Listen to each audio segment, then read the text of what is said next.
عايزه اقول لك ان جسمي بيقشعر وسعيده جدا جدا. مهما كنت مكتئبه، مهما كنت مش كويسه، باجي باخد طاقه مختلفه خالص. من قمه سعادتي ان انا اشتركت معاكم النهارده، ويا رب يجعله الخالص لوجهه الكريم يا رب.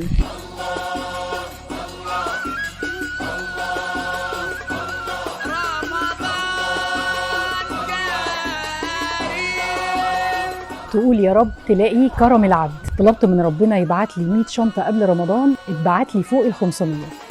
رمضان كريم فتح يا عليم، بلد اليوم فيه انا وسعاده.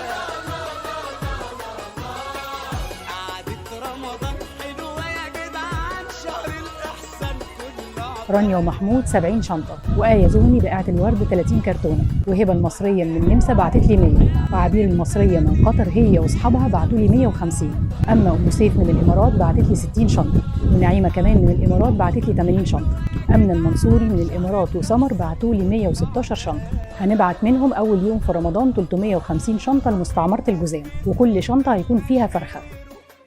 2 كيلو مكرونه، كيس شعريه، كيس لسان عصفور، 2 رز، لوبيا، 2 فول، 2 سكر، 1 صلصه، 2 سمن، كيس ملح، 1 مرقه، وباكو شاي.